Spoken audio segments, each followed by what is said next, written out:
바른 진리가 만들어내는 참된 경건, 거짓 교훈이 만들어내는 부패한 종교성, 이런 제목으로 말씀 전하도록 하겠습니다. 오늘 말씀의 제목이 녹록치가 않습니다. 바른 진리가 만들어내는 참된 경건, 거짓 교훈이 만들어내는 부패한 종교성, 이런 제목으로 말씀 전합니다. 오늘과 다음 시간에 함께 묵상하려고 하는 15절과 16절 말씀은 디모데전서에서 가장 핵심이 되는 구절이다, 이렇게 말할 수 있습니다. 아니, 디모데전서에서 가장 핵심이 되는 본문일 뿐 아니라 오늘날 성도들에게 있어서 가장 연약한 부분을 다루고 있다는 점에서 더욱 중요한 본문이다, 이렇게 말할 수 있습니다. 오늘날 성도들이 왜 이렇게 쉽게 흔들릴까? 얼마든지 툭툭 믿음으로 손해지는 문제들에도 왜 어김없이 그렇게 넘어질까? 오늘날 교회 안에서 왜 이렇게 많은 문제가 일어날까? 참 여러 가지로 그 이유들을 말할 수 있겠지만 저는 이렇게 말하고 싶습니다. 신학이 없다. 하나님을 믿는다고 말을 하면서도 신학이 없다. 너무 알지를 못한다. 저는 이렇게 말하고 싶습니다. 예수 그리스도를 믿는다고 말하는데 내가 믿는 예수 그리스도가 어떤 분인지를 잘 모르고, 그분이 우리를 위해서 이루어놓으신 그 구원이 얼마나 영광스러운지를 잘 모르고, 그리고 우리가 속해 있는 이 교회가 어떤 곳인지를 잘 알지를 못해서 이렇게 문제가 많다. 한마디로 성경이 말하는 기독론, 예수 그리스도는 어떤 분이신지, 그리고 그분이 어떤 일을 하셨는지 구원론, 그리고 우리가 모여있는 이곳이 어떤 곳인지 교회론, 정확하게 알지를 못하고 너무 막연하게 어렴풋하게 알고 있는 것이지요. 예수님이 어떤 분이신지를 잘 알지를 못하니까 우리들의 믿음이 엉뚱한 곳으로 가기가 너무너무 쉽고, 구원론, 내가 받은 구원이 얼마나 놀라운 것인지를 잘 알지를 못하니까 삶이 잘 변하지 않고, 그리고 내가 속한 교회가 얼마나 영광스러운 것인지 잘 모르니까 교회 안에서 사람들끼리 조금만 어려움을 당해도 낙심해서 떠나버리고, 우리 주님이 자신의 생명으로 이뤄놓으신 구원이 얼마나 귀한 것인지 성경이 말하는 방식으로 잘 누리지를 못하고, 성경이 교회를 뭐라고 하는지 너무나 모르기 때문에 교회를 너무 세상적으로 보거나 육신적으로 보거나 혹은 너무 이상적으로 보거나, 그래서 그 가운데 시험이 들기도 합니다.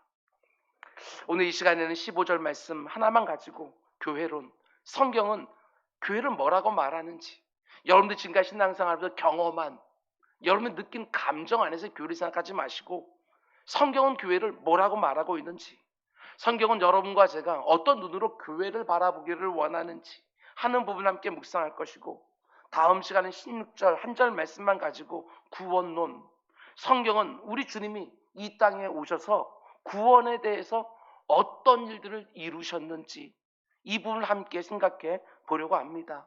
너무나 중요한 구절들입니다.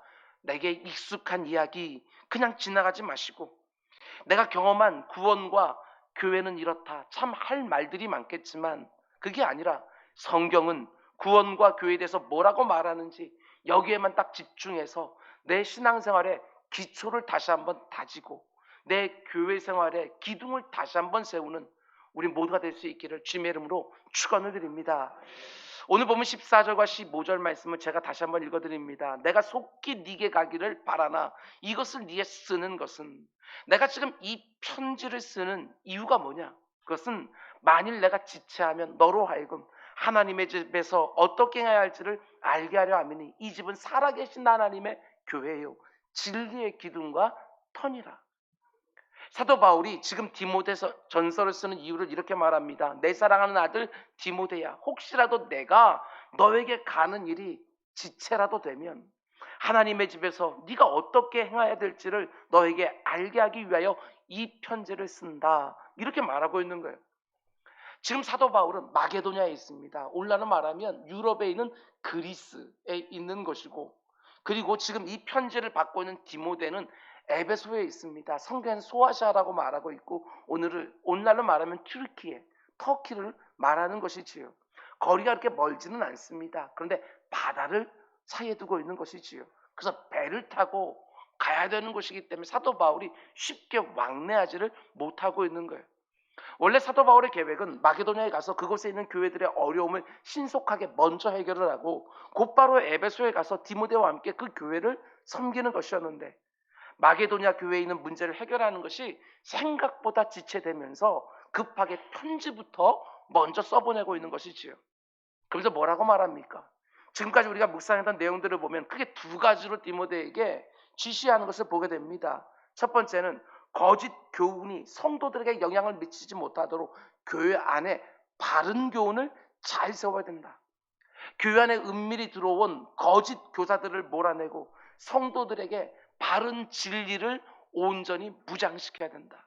그리고 두 번째로, 우리가 지난 시간에 본 것처럼 이를 위하여 잘 구비된 직분자들을 적재적소에 세워서 교회를 지키고 진리를 보존해야 된다. 이렇게 말한 것입니다. 그러면서 사도 바울은 이제 왜 교회 안에 바른 진리를 세우는 것이 그렇게 중요한지, 왜 직분자들을 적재적소에 세워서 반드시 교회를 지키고 진리를 보존해야 되는지 그걸 보여주는 거예요. 한마디로 교회는 어떤 것이냐, 성경은 교회를 뭐라고 말하는가, 이걸 15절 말씀으로 보여주는 것이지요. 여러분, 교회는 어떤 곳입니까? 여러분들이 생각하고 있는 교회는 어떤 곳입니까? 지금까지 여러분이 신앙생활하면서 경험해온 교회 말고, 인생들의 한계와 연약과 악함이 심각하게 훼손해 놓은 이 땅의 교회 말고, 성경이 말하는 교회, 하나님 맨 처음에 이 땅에 교회를 주실 때에 기대하셨던 그 교회, 성경이 말하고 있는 그 교회는 어떤 곳인지 그것을 알아야 우리가 그런 교회를 사모하며 함께 세워갈 거 아니겠습니까? 바울은 크게 세 가지로 교회를 정의합니다. 15절 말씀을 다시 보면, 만일 내가 지체하면 너로 하여금 하나님의 집에서 어떻게 행해야 할지를 알게 하려 하매니 이 집은 살아계신 하나님의 교회예요, 진리의 구등과 터니라. 세 가지로 교회를 정의합니다. 첫 번째, 하나님의 집. 두 번째, 살아계신 하나님의 교회. 세 번째, 진리의 기둥과 터. 하나씩 보겠습니다. 바울은 먼저 교회를 이렇게 정의하죠. 교회는 하나님의 집이다. 교회를 가리켜 하나님의 집이라고 부를 때에 여긴 두 가지 정도의 강조점이 있습니다. 잘 들으십시오. 첫 번째는 하나님의 집, 하나님이 거하시는 집이다. 교회를 이렇게 본 것이지요. 여기서 강조점은요, 거하시는 이 표현이에요. 우리에게 익숙한 표현으로 하면 거하시는, 이게 바로 하나님의 임재를 말하는 것이지요. 그렇습니다. 교회를 교회되게 하는 그 어떤 것도 중요한 것이 아니라 핵심은 하나님의 임재에 있는 거예요. 그런데 불구하고 오늘날 참 많은 성도들이 이런 식으로 교회를 말합니다. 좋은 사람들이 모여 있으면 좋은 교회가 된다. 그럼 어떻게 생각하세요? 좋은 사람들이 모이면 좋은 교회가 된다. 그런데 우리가 잘 아는 것처럼 여러분, 좋은 사람이 있습니까? 상대적으로 조금 나아 보이는 사람은 있지만 좋은 사람 있습니까? 교회를 좋은 교회로 만들 만한 그런 좋은 사람, 아니요, 다 죄인일 뿐입니다. 내가 나를 생각하는 것보다 훨씬 더 망가져 있는 죄인, 그게 바로 여러분과 저예요. 내가 나를 스스로 생각하는 것보다 훨씬 더 많이 망가져 있는 죄인이 바로 여러분과 저라는 거예요. 저기 있는 사람들은 몰라도 난 그렇게 나쁘지 않습니다. 악하지 않습니다. 아니요, 그렇지 않습니다. 참 많은 경우 여러분과 저는 성경이 말하는 것보다 내 안에 있는 악함을 가볍게 봐요. 다시 말씀드립니다. 여러분과 저는 성경이 나에 대해서 말하는 그 악함보다 훨씬 더 가볍게 내 안에 있는 악함을 본다는 것이지요. 우리 주님이 십자가에서 달려 죽으며 죽지 않으면 안 될 정도로 심각하게 망가져 있는 악한 죄인, 그게 바로 여러분과 저인 거예요. 여러분과 저에게 이렇게 저렇게 하면 너희가 구원을 받을 수 있다, 이렇게 말씀하지 않으셨어요. 우리에게 그 어떤 가능성도 없는 줄 아시기에 전적으로 타락하고 전적으로 부패하여 우리가 스스로 구원을 이루기에는 전적으로 무능력하다는 걸 아시기에 우리 주님께서 내 대신 죄짐을 지고 죽어주실 정도로 우리는 심각하게 망가져 있는 죄인들이라는 것이지요. 우리는 어쩌다가 한번 실수를 해서 죄인 된 것이 절대로 아닙니다. 늘 말씀드리는 것처럼 어머니 모태에 나올 때부터 뼛속까지 악함과 죄된 본성이 배어있는, 정말 가망성이 없는, 스스로에게 그 어떤 기대도 할 수 없는, 하나님의 은혜가 아니면 도무지 하나님께 가까이 갈 수가 없는 그런 죄인들, 그들이 바로 여러분과 저인 것이지요. 그런데도 불구하고 좋은 사람들이 모이면 좋은 교회가 되어진다? 어림없는 것이지요. 저는 절대로 그런 어처구니 없는 신화를 믿지 않아요. 오직 하나님의 임재가 교회 안에 가득해서 인생들의 모든 약점과 모자람과 추함과 더러움이 하나님의 임재에 의해서 덮여지고 가려질 때만 건강하고 좋은 교회가 되는 것이지요. 사람들이 좋아서 그 교회가 좋은 교회가 되는 것이 절대로 아니다. 인생은 다 거기서 거기다. 사람들은 아무리 좋아 보여도 어떤 상황만 딱 만들어지면 틀림없습니다. 자기 안에 있는 그 못된 것들을 다 쏟아내기 시작하는 게, 단 한 사람도 예외가 없습니다. 여러분이나 저나 다 그렇게 부패하고 악한 모습을 그대로 가지고 있는 정말 엉터리지요. 그런데 어떤 경우가 많습니까? 사람 보고 교회 다니고 사람 때문에 교회를 떠나요. 교회가 어떤 곳인지를 도무지 모르는 것이지요. 교회의 영광이라는 것은 그 안에 어떤 사람들이 모여 있는가, 여기에 있는 것이 아니라 그 안에 하나님의 임재가 있는가, 하나님이 거하시는 집, 그게 바로 교회를 교회되게 하는 거예요. 여러분, 제가 예배를 준비하고 예배를 위해서 기도할 때마다 늘 목마르게 사모하는 것은, 제가 설교를 한 다음에 어떤 성도님들이 제게 찾아와서 목사님, 오늘 설교에 참 많은 은혜를 받았습니다, 이런 말 듣는 게 아닙니다. 아무리 그날 설교에 많은 은혜를 받았다고 한들 삶에 확연한 변화가 일어납니까? 목회하면서 그런 경우 보지 못했습니다. 그 순간은 분명히 은혜를 받고 도전도 있었지만 삶은 그렇게 해서 변해지는 것이 아닙니다.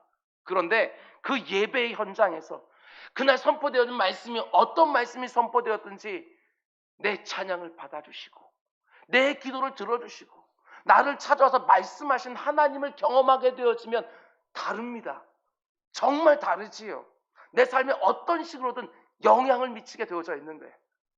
내가 그저 찬송을 드리면서 내 마음이 기쁨이 생겼다, 내 마음이 평안해졌다, 이 정도가 아니라 내 찬양이 하나님께서 받아주고 계십니다.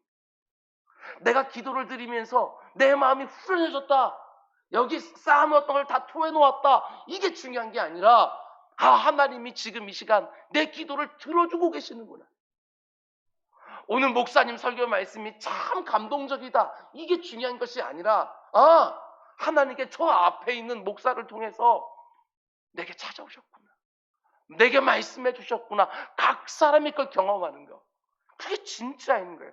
거기서 진짜 변화가 이루어지는 것이지요.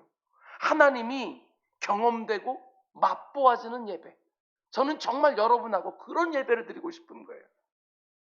여러분, 교회는 하나님의 집입니다. 하나님이 그 안에 거하셔야 교회가 교회되어지는 것이고, 하나님의 임재가 그 안에 있을 때만 교회는 제대로 된 역할을 하게 되어지는 거예요. 하나님의 임재가 떠나버리면 그 가운데, 그건 사교 모임이에요. 그 가운데 아무리 천사의 말이 선포되고 있다 할지라도 그것은 인간 냄새가 풀풀 나는 말이 될 수밖에 없는 것이고, 그 가운데 아무리 좋은 교제가 이루어지고 있다 할지라도 그건 인간들의 자기의 가지고 있는 그 교양 가지고 만나고 있는 그 정도의 모임밖에 되지 않는 거예요. 하나님의 임재가 핵심이지요. 우리가 교회를 놓고 기도할 때마다 사모함으로 정말 기도해 주셔야 됩니다. 하나님, 우리가 예배를 드릴 때마다 이곳에서 각 사람들이 하나님을 경험하게 해주십시오.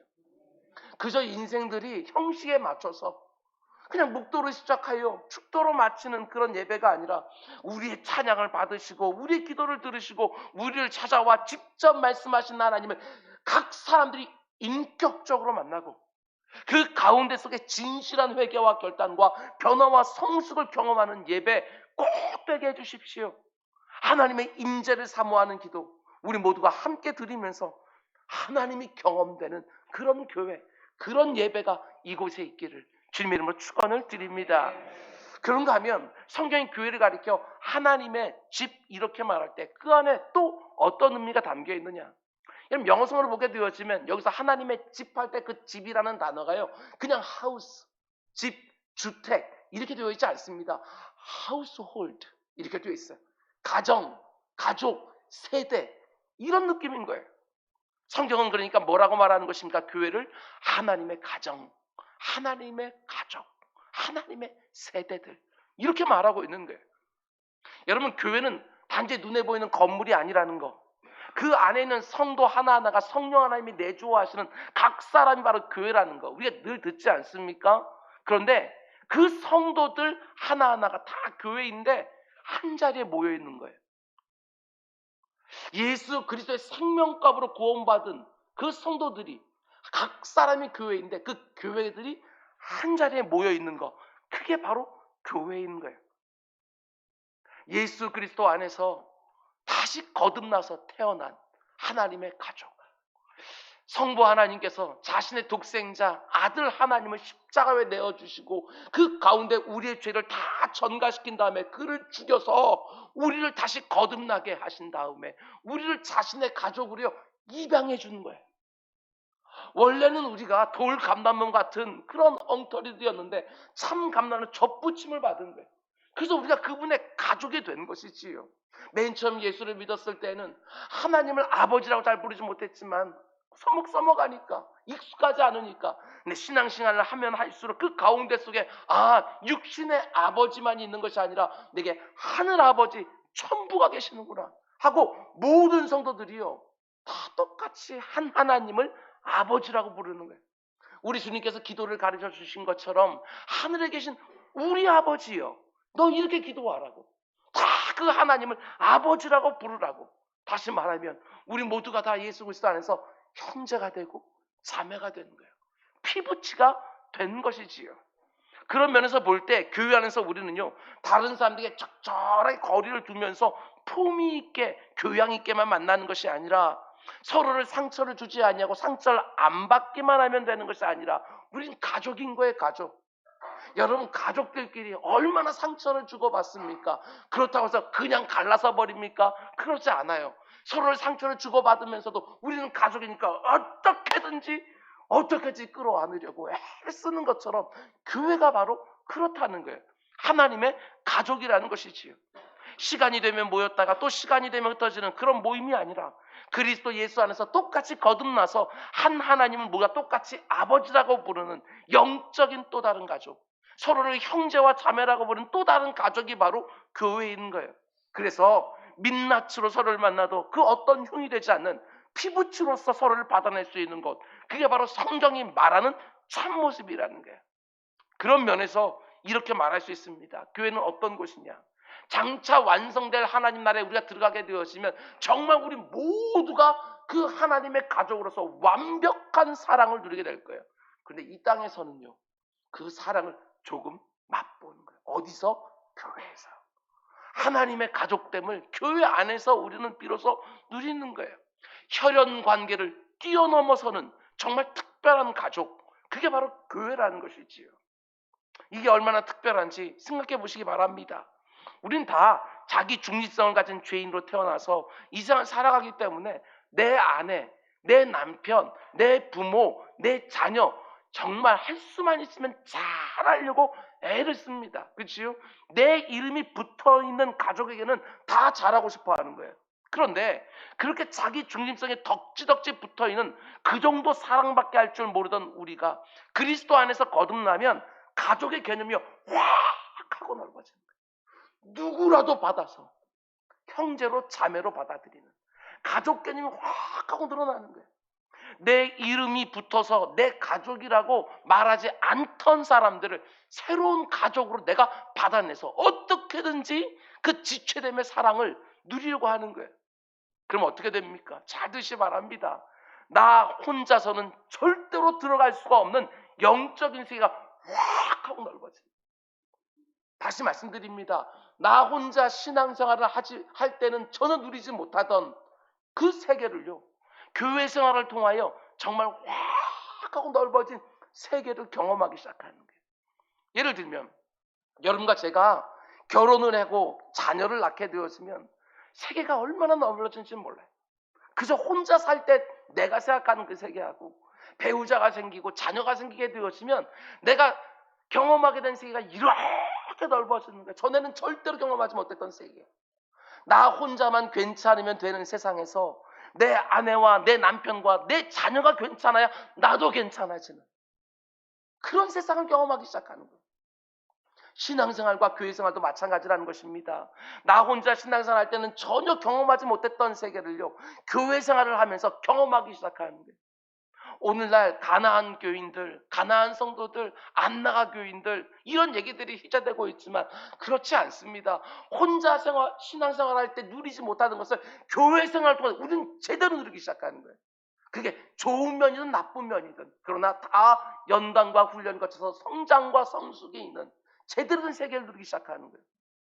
우리 주님이 성경에 나오는 모든 율법들을 딱 두 가지 계명으로 요약해 주지 않았습니까? 하나님을 전심으로 사랑하고 네 이웃을 네 몸처럼 사랑하고. 여러분, 그런데 내가 혼자 신앙생활하게 되었으면 어떤 일이 벌어지느냐? 내가 하나님을 사랑하는 방식이요, 맞는지 틀린지 분별도 안 돼.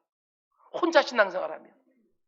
뿐만 아니라 머리로는 내가 다른 사람들을 아무리 내 몸처럼 사랑하고 있다고 생각하더라도 검증이 됩니까? 그게 검증이 안 되는 게 혼자 신앙생활 할 때는.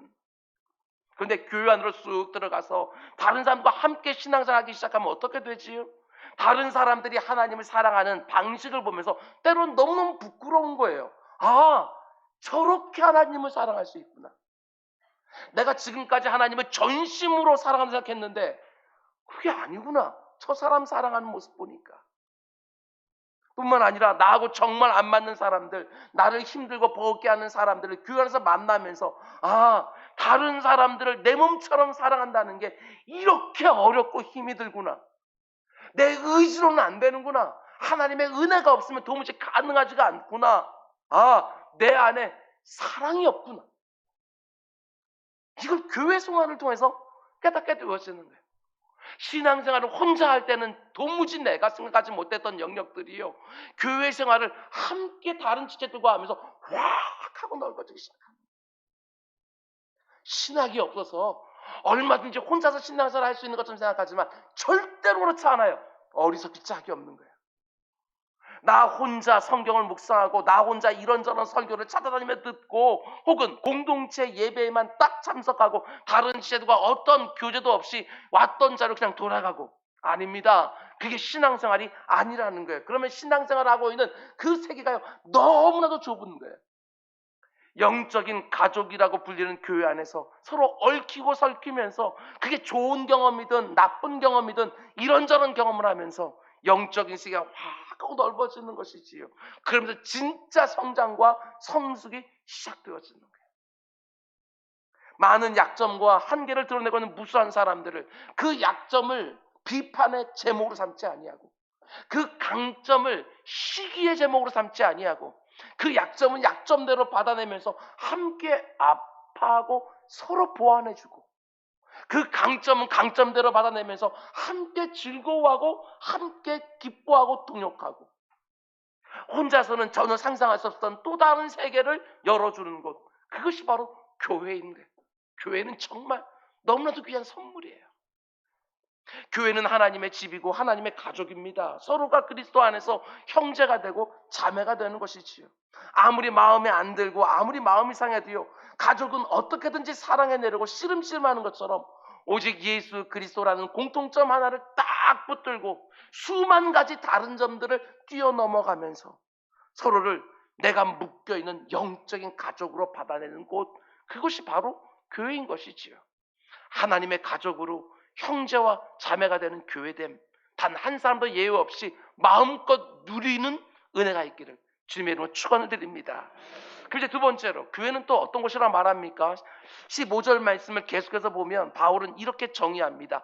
살아계신 하나님의 교회, 이렇게 말하지요. 앞에서 살펴본 것처럼 교회는 하나님이 거하시는 집이다. 여기서 바울은 한 번 더 들어갑니다. 살아계신 하나님의 교회.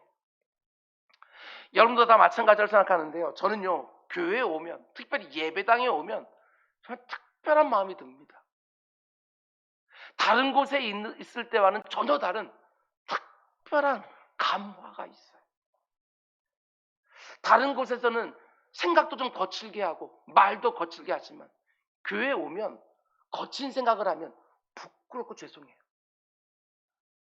다른 데서는 쉽게 하던 말들이요, 교회 안에서는 그거 하지 않으려고 애를 써요. 왜 그럴까? 그 이유가 도대체 뭘까? 오늘 말씀 보면서 이렇게 말할 수 있습니다. 이곳에는 살아계신 하나님이 계시기에 그것이 우리 가운데 속에 어디든가 배어 있는 거예요. 그저 막연한 느낌 그 정도가 아니라 하나님이 정말 살아계시는구나 하는 것을 우리가 3토와 1토에도 경험하지만 그 어디보다도 이 예배당에서 우리는 경험하게 되었는 거예요. 아, 하나님은 정말 자신을 찾는 자들을 찾아와 주시는구나, 만나 주시는구나.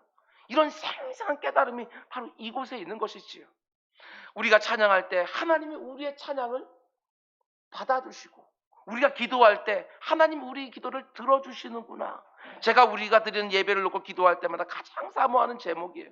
교회 예배당에 들어왔을 때 그저 막연하게 교회 오니까 마음이 참 편하다, 안락하다, 이 정도 느낌만 받고 왔던 곳으로 돌아가는 것이 아니라 하나님 정말 살아계시는구나, 하나님이 정말 우리를 찾아오시는구나, 정말 생생한 깨달음이 주어지는 예배, 그것이 바로 우리가 사모하는 예배이고 살아계신 하나님의 교회, 그것이 바로 성경이 말하고 우리가 사모하는 교회의 참된 모습이지요.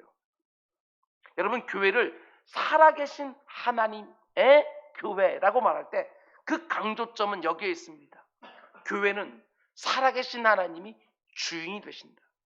사람이 아니라 하나님이 주인이 되신다. 여기에 강조점이 있는 거예요. 영어 성경에 보면 이렇게 되어 있지 않습니까? The Church of the Living God 이렇게 되어 있어요. of 소유격 전치사가 쓰이고 있어요. 하나님의 교회인 거예요. 오늘날 어떤 성도들은 교회를요, 민주적인 공동체처럼 생각을 합니다. 그렇지 않습니다. 교회가 어떤 곳인지를 몰라서 얘기하는 거예요. 교회는 담임 목사 한 사람이 독재하는 공동체가 아닌 것처럼 민주적인 공동체도 아닌 거예요. 사람이 주인이 되는 공동체, 그게 교회 모습이 아니라는 것입니다. 교회는 철저하게 하나님이 주인이 되시는 공동체인 것이지요. 하나님의 통치와 다스림이 분명히 드러나서 아, 하나님이 이 교회를 정말 이끌어 가시는구나, 이게 느껴져야 정말 교회다운 교회가 되어지는 거예요.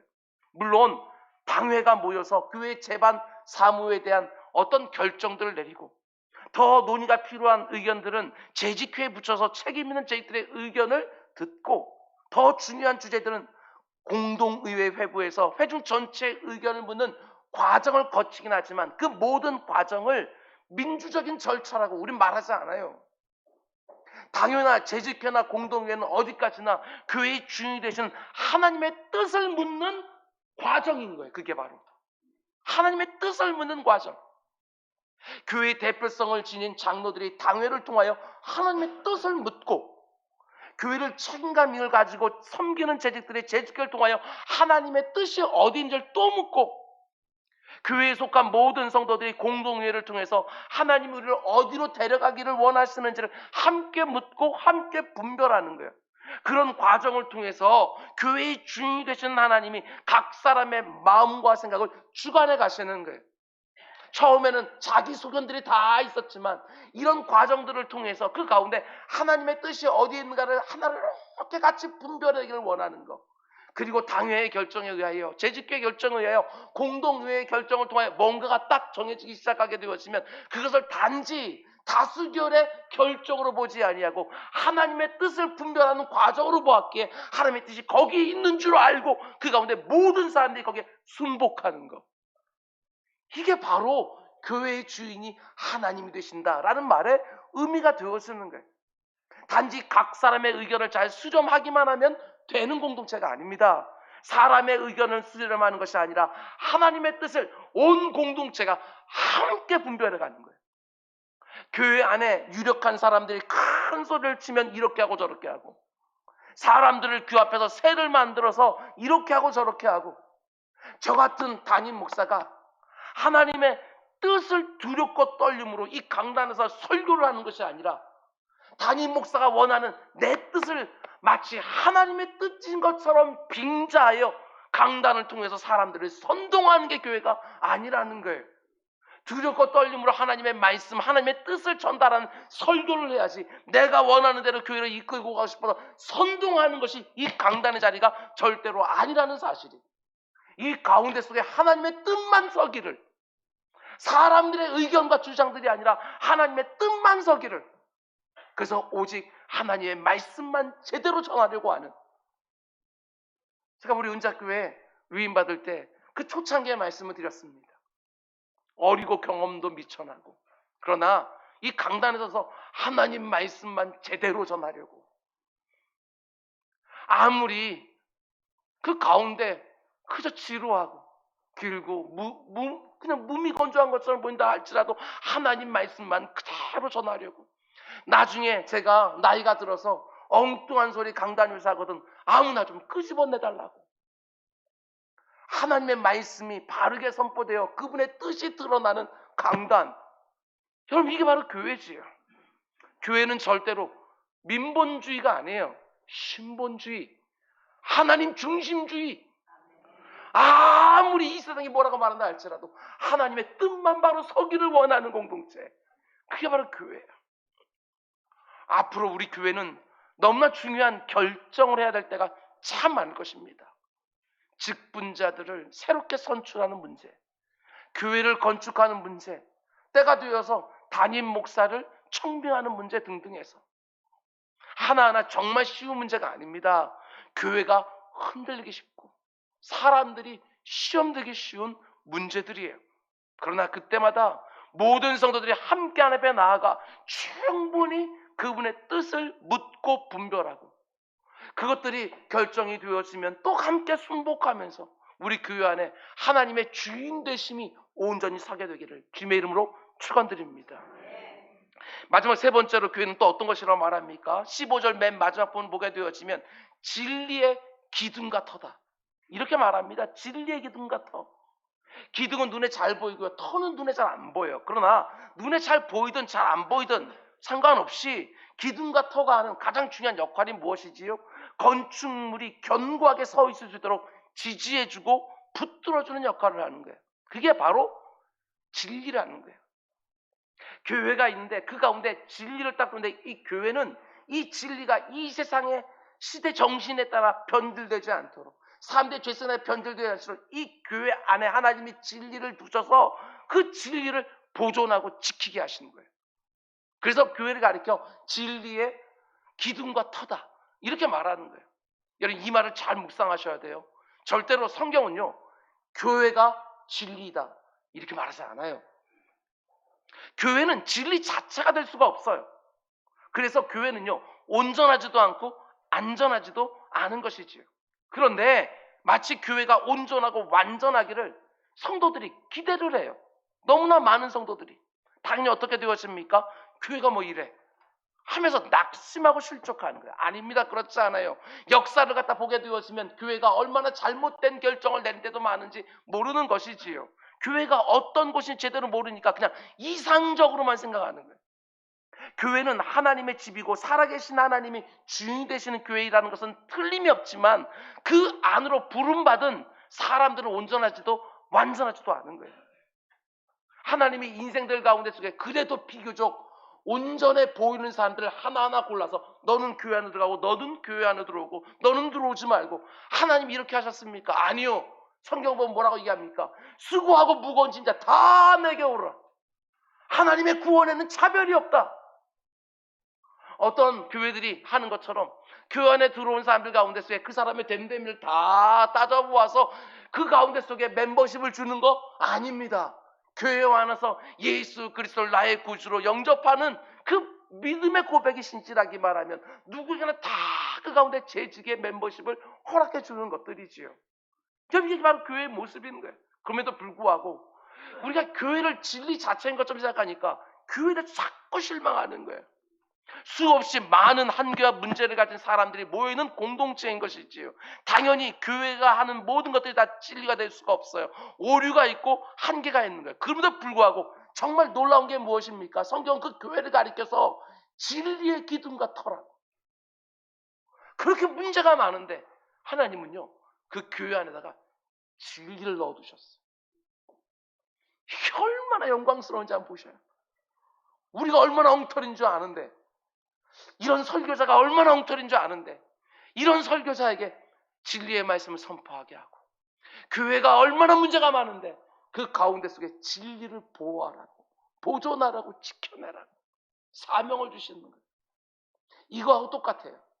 여러분, 고린도서를 보게 되었으면 사도 바울이 성도 한 사람 한 사람 어떻게 말합니까? 여러분과 저를 가리켜 초라한 질그릇이라고 말해요. 질그릇. 깨어지기 쉬운 질그릇. 그런데 그 질그릇 안에 천하도 담을 수 없는 보배로운 예수 그리스도 담아 놓으셨다고. 똑같은 거예요. 교회도. 교회가 이렇게 문제가 많은데 그 교회 안에 진리를 맡겨 놓으신 거예요. 똑같이요. 그럼 오늘날 교회에 대해서 함부로 말하는 사람들이 얼마나 많은지 몰라요. 절대로 그러지 마시길 바랍니다. 아무리 사람들이 오늘날 교회에 이렇다 저렇다 말한다 할지라도 교회를 함부로 말하지 마십시오. 하나님의 집이고요, 살아계신 하나님이 거하시는 그분의 교회인 거예요. 교회를 함부로 말하지 말고요, 만약에 저 같은 목회자가 잘못하면 저에게 비난하면 돼요. 지적하면 되죠. 교회는 건드리면 안 되는 거예요. 그 교회 안에 있는 직분자들이 엉터리 같으면 그 엉터리 같은 거 그거 지적하고 때로는 질의도 할 수 있어요. 그런데 교회에 대해서 함부로 말하면 안 돼요. 교회는 진리의 기둥과 터이기 때문에 그래요. 아무리 크고 화려한 교회 건물을 가지고 있어도, 아무리 그 안에 호텔과 같은 편의시설을 다 갖춰놓다 할지라도, 아무리 그 안에 이름만 되게 되었지만 수많은 사람들이 알아듣는 유명 인사들이 가득하다고 해도요, 진리가 무너지면 그래서 교회는 아무것도 아니에요. 껍데기지요. 반드시 마음에 새겨놓으십시오. 교회는 진리 자체가 아니다. 그런데 불구하고 하나님은 그 왜곡되어 있는 교회에다가 진리를 맡겨주셨다. 이게 은혜인 거예요. 여러분, 교회가 얼마나 신비한 공동체인지 한번 생각해 보시기 바랍니다. 여러분과 저처럼 한 사람 한 사람 따져보면 정말 엉터리들이 이곳에 모여있지 않습니까? 그런데 이 교회는 너무나 놀랍게도요, 모이면 다릅니다. 혼자 있을 때는 보잘것없는 것 같고 약점도 보이고 모자란 것도 너무너무 많고 한계가 다들 있는데 모이면 정말 다릅니다. 너무나 한계가 많고 연약한 사람들이 모였는데도 진리를 지켜내고 진리를 보존하는 너무나 영광스러운 교회가 되었습니다. 맨 처음에 교회를 하나님께서 이 땅에 허락해 주시고 그 안에 진리를 담아 놓으신 다음에 2000년 세월 동안 여러분, 교회들 가운데 속에 완전한 교회가 어디 있었습니까? 초대교회는 초대교회대로, 중세교회는 중세교회대로, 근대는 근대로, 오늘날 현대는 현대대로 늘 문제들이 있었지만 그런 엉터리 같은 교회들 중에서 하나님은 진리를 지켜내고 보존해서 오늘 우리까지 전해주시는 거예요. 교회는 여러분, 그래서 사람들의 모임 그 이상의 거예요. 그 이상의 거. 이 세상 안에서 진리의 기둥으로 진리의 터로 사용되기 때문에 사람들이 모여있는 것 그 이상의 독특한 아름다움과 존귀함이 교회 안에는 묻어있는 거예요. 저 같은 목사는 말할 것도 없고 이 땅을 살아가는 성도 한 사람 한 사람 볼 때 비난받아야 될 마땅한 경우들이 얼마나 많은지 몰라요. 그러나 너무나 놀랍게도 그 안에 하나님의 임재가 드러나고 그 하나님의 통치와 다스림이 이런저런 결정 가운데 드러나기 시작하고 그 안에 하나님의 진리의 말씀들이 정확하게 선포되면 정말 다릅니다. 이 세상 그 어디에서도 발견할 수 없는 저 복되고 아름다운 영광을 그 가운데 경험하게 되었잖아요. 그럼 생각해 보십시오. 이 땅에는 교회를 가리켜 진리의 기둥과 터다 이렇게 말한다면 그 교회를 구성하고 있는 여러분과 저는 반드시 어떤 모습을 드러내야 되겠습니까? 교회를 진리의 기둥과 터라고 말하면 그 교회를 이루고 있는 여러분과 저는 반드시 뭐에 익숙해야 돼요? 성경 말씀에. 그 진리의 말씀에 익숙해야죠. 그 진리의 말씀에 능수능란해야 되는 거예요. 당연히. 어떤 분들은 설교자인 저를 놓고 이렇게 기도해 주시기도 합니다. 너무 감사해요. 우리 목사님이 원재료인 말씀을 잘 요리해서 모든 성도들이 예배 시간에 맛있게 먹을 수 있게 해주십시오. 너무 감사하고요. 너무너무 고맙고. 그러나 이것만큼은 반드시 아셔야 됩니다. 나는 요리 품평사가 아니다. 그걸 아셔야 돼요. 강단에서는 설교자 하나를 놓고 이분 설교는 참 좋다, 저분 설교는 참 어렵다, 재밌다, 감동적이다, 길다, 간결하다. 아닙니다. 절대로 그렇게만 말하고 지나가면 안 되는 거예요. 단지 설교를 듣고 어떻다고 말하는 요리 품평사가 아니라 모두가 다 요리사가 돼야 돼요. 모두가 다. 오늘 여러분들이 말씀을 들었습니까? 그럼 그 말씀을 품고 누군가에 가서 요리사가 돼야 돼요. 저는 여러분 주변에 어떤 지인들이 있는지 알지 못해요. 그런데 그 지인의 형편은 여러분 아시잖아요. 그렇다면 오늘 들은 말씀을 가지고 혹시라도 교회의 상처를 받아 지금 방황하며 어딘가를 헤매고 혼자 신앙생활을 알고 있는 사람을 여러분이 알고 있다고 한다면 오늘 들은 말씀을 가지고 요리하셔야죠. 요리. 그 사람에 꼭 맞게 요리해서 말씀을 증거할 수 있는 말씀에 능수능석한 사람들이 다 되어야 교회가 진리의 기둥과 터라고 하는 것을 내 개인에게 적용하는 모습이 되는 거 아니겠어요? 어느 누구에든지 진리의 말씀을 열어서 그 안에 담겨있는 하나님의 마음을 보여줄 수 있는 요리사들이 다 돼야 되는 거예요. 교회를 수십 년 다녔는데도 진리의 말씀인 성경을 잘 모른다? 안 됩니다. 절대로 그러면 안 됩니다. 성경에 익숙해지는 데에는 절대로 전혀 관심이 하나도 없고 나는 그냥 교회가 시키는 대로, 나는 그냥 목사님이 시키는 대로 열심히 순종만 한다. 아니요, 그것이 신앙생활을 잘하는 모습이 절대로 아니라는 거예요. 제가 볼 때 오늘 이 땅의 성도들이요, 몇몇 사람, 특정한 사람들만이 아니라 전반적으로 성경을 너무너무 몰라요. 교회 안에서 행하는 어떤 일들에는 너무너무 익숙한데 그 교회가 품고 있는 그 진리에 대해서는 너무너무 보편적으로 모르는 거예요. 아닙니다. 주객이 전도됐어요. 내가 신앙생활을 잘하고 있다고 하는 가장 중요한 표는 진리의 기둥이요 터인 교회의 한 사람으로 말씀에 능수능란한 사람이 되는 것, 말씀을 사랑하고 성경을 펴서 누군가에게 하나님의 마음을 알려주는 사람이 되는 것, 그게 바로 성도의 가장 중요한 자질인 거예요. 오늘 이 말씀을 듣고 이런저런 이유로 이런저런 상황 때문에 요즘 성경을 덮고 계신 분이 계십니까? 다시 한번 그 성경을 열게 되어지는 은혜가 도전이 있기를 주님으로 축원드립니다. 그럼 여러분 이런 점도 생각해 보셔야 돼요. 우리가 속해 있는 이 교회는 진리의 기둥과 터인데 그러면 진리가 도대체 뭐냐? 교회가 처음 세워지는 순간부터 오늘에 이르기까지 생명 걸고 지켜내기를 원하고 그 교회를 이루고 있는 모든 성도의 능수능란해지기를 원하는 그 진리가 도대체 뭐냐? 우리가 다음 시간에 본격적으로 생각해 보겠지만 16절에 나오는 예수님은 어떤 분이신가? 그분이 이 땅에 오셔서 우리를 위하여 어떤 일을 행하셨는가? 그게 바로 진리의 내용이 되어지는 거예요. 기독교의 핵심 진리를 잘 축약해 놓은 사도신경이 우리에게 있지만 그 사도신경을 또 꽉 압축해 놓으면 예수님은 누구신가? 그분이 여러분과 저를 위해서 이루신 구원은 도대체 무엇인가? 이게 바로 진리의 내용이 되어지는 거예요.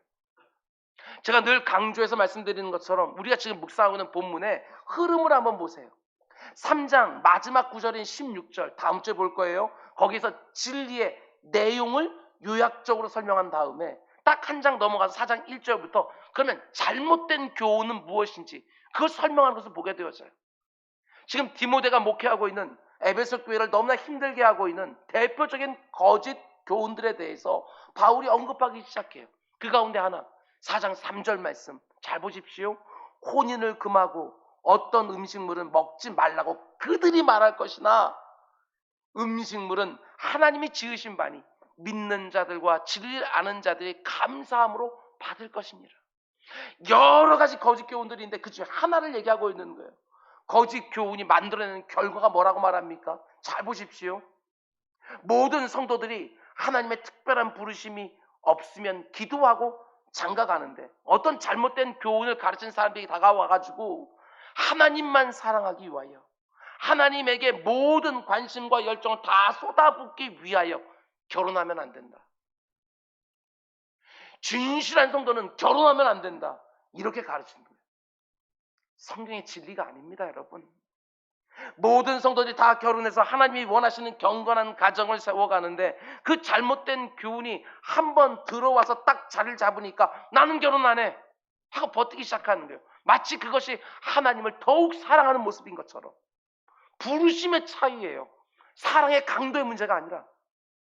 그런가 하면 다른 성도들은 특별히 금지한 몇몇 음식만 빼고는 모든 음식들을 다 자유롭게 먹는데 나는 다른 성도들이 자유롭게 먹는 그 음식도 아니라고, 나는 그런 음식 안 먹는다고, 감사함으로 먹으면 버릴 것이 없다고 다 그렇게 얘기를 했는데 그 가운데 시장에서 팔고 있는 저 돼지고기 난 먹을 수 없다고 강하게 거절하면서 마치 내 신앙이 다른 사람보다 더 순결한 것처럼, 더 신실한 것처럼 그렇게 말하는 거예요. 어떤 일이 벌어집니까? 다른 성도들이 다 하는 결혼 나는 안 하고, 다른 성도들이 다 먹는 음식 나는 안 먹고, 그러면 너무나도 안타깝게도 절대로 이런 일이 없기를 바라지만 이런 마음이 은근히 다 생기는 거예요. 나는 다른 사람들과 다르다. 나는 하나님을 향한 툭심이 있다. 우리 다 죄인이에요. 그래서 뭔가 더 하는 것처럼 생각하게 되었으면 그 가운데 속에 이런 엉터리 같은 생각들이 들어오기 시작하는 거예요.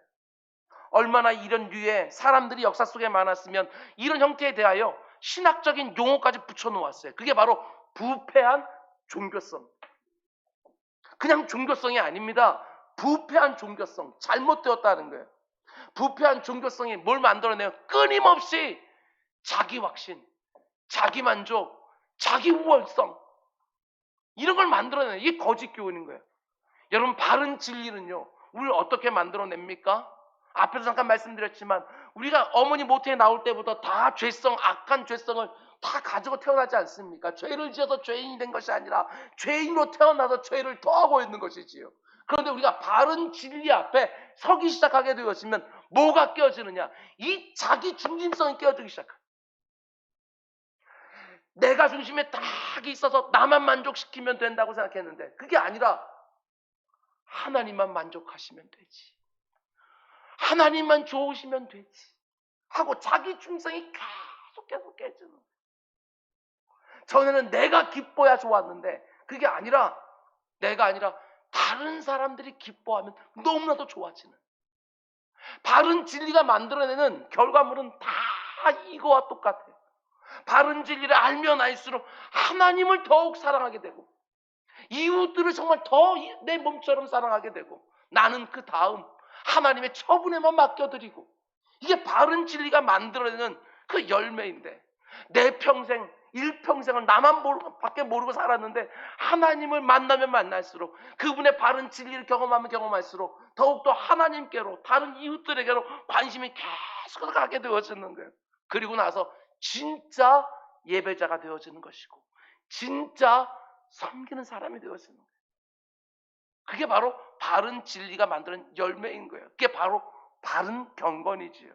반면에 거짓 교훈이 하는 일은 무엇입니까? 내 안에 있는 부패한 종교성을 만족시키면서 내 자신에 대한 확신을 더욱 견고하게 만들어가는 거예요. 다른 사람들은 다 시집가고 장가가지만 나는 결혼도 안 한다. 다른 사람들은 이런저런 음식 다 먹지만 나 그거 안 먹는다. 다른 사람들보다 내가 하나님을 더 사랑하는 것처럼, 더 신앙생활을 잘하는 것처럼 스스로 생각하는 거예요. 그 몇 개 가지고 다른 사람들은 못하는 것도 천지인데 다른 사람이 조금 더 잘하는 걸 그걸 놓고서요 자기 의의를 막 세우기 시작하는 거예요. 절대 그렇지 않습니다. 하나님의 특별한 부르심이 있어서 결혼 안 할 수 있지요. 남들이 자유롭게 먹는 음식도 마음에 거리낌이 생기면 안 먹을 수 있어요. 분명히 그것은 하나님이 귀하게 보시고요 참 아름다운 거예요. 근데 그 가운데 은밀한 자기 만족이 들어있다?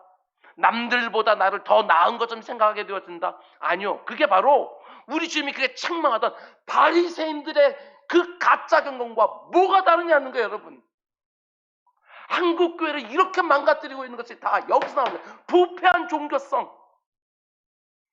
열심히 충성한 사람들이 있는데 그 충성한 사람들이 교회를 깨뜨리고 그 누구보다도 하나님을 사랑하는 것 같은데 그 가운데 정죄하기 바쁘고, 그러면서 한국교회를 이렇게 아프고 병들게 만들어놔요.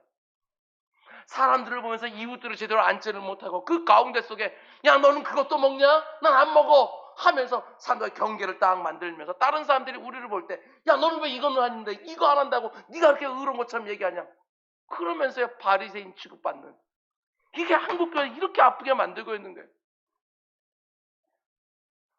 너희는 1년에 한 번씩 하냐? 나는 일주일에 2번씩 한다. 이게 바리새인들이 입에 붙어있던 말이에요. 너희들은 아침에 기도하고 하루 시작하냐? 한 번 기도하고 시작하냐?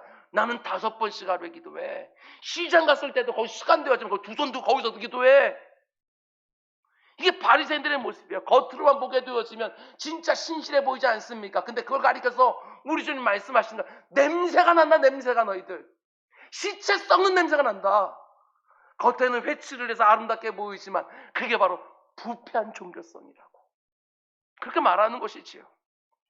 진리를 제대로 알면 하나님만 예배하게 되는데 진리를 제대로 알지 못하면 열심히 신앙생활을 하는 것 같지만 그렇지 않습니다. 신앙생활을 열심히 하면 할수록 오히려 나를 예배해요.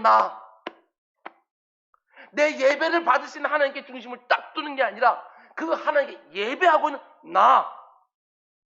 그게 너무나도 흐뭇한 거예요. 오히려 자기 확신과 자기 만족이 계속 커져가는 것이지요. 남들은 다 시집가고 장가가는데 나는 주를 위해서 안 가고, 남들은 다 먹는 거 나는 안 먹는 것이고, 난 정기적으로 금식도 하고, 난 누구보다 앞서서 열심히 봉사하고 수고도 해요. 너무너무 훌륭하지요. 그런데 이게 너무 무서운 거예요. 열심히 하면 할수록 더욱 타락하군. 열심히 안 했으면 그저 그냥 고자리 있는 건데 열심히 하면 할수록 더욱더 부패한 종교성이 드러나는, 목회를 하고 있는 제 자신도 결코 예외가 될 수 없습니다. 다른 목회자들이 안 하고 있는 것을 내가 하고 있으면 그게 은근히 나를 높이는 제목이 되어서는 거예요. 너는 그거 하냐? 난 안 해. 넌 그거 먹냐? 나 그거 안 먹어. 그러면서 스스로를 너무나 만족스러워하는 거예요. 그게 바로 부패한 종교성인 거예요. 신앙생활을 열심히 하는 것처럼 스스로는 생각하지만 사실은 하나님을 믿고 의지하는 것이 아니라 하나님을 믿고 의지하고 나를 의지하고 신뢰하고, 내 기도를 들으시는 하나님을 믿고 의지하는 것이 아니라 기도하고 있는 내 자신을 믿고 의지하고. 아닙니다. 그게 절대로 바른 진리가 만들어내는 참된 경건이 아니라는 거예요. 말씀 맺겠습니다. 여러분과 제가 사랑하며 섬기는 우리 교회가, 그리고 이 땅에 있는 모든 교회들이 정말 교회다운 교회로 계속해서 회개하며 개혁하며 빚어져 가기를 원합니다. 오늘날 교회들의 모습 보면서 단지 비난하고 손가락질만 하는 것이 아니라 성경이 말하는 바로 그 교회가 되기를 사모하면서 하나님의 집, 하나님이 거하시고 하나님의 임재가 확연하게 드러나는 교회로, 살아계신 하나님의 교회, 예배할 때마다 하나님이 각 사람을 찾아서 말씀하시는 교회, 하나님의 뜻만 서기를 원하는 교회, 진리의 기둥과 터, 거짓 교훈으로부터 바른 진리를 생명을 다해 지키기 위하여 성도 한 사람 한 사람이 성경에 능수능력한 그런 사람들이 모여있는 교회, 성경이 말하는 진리를 정확하게 알아야 여러분 바르게 신앙생활 할 수 있습니다.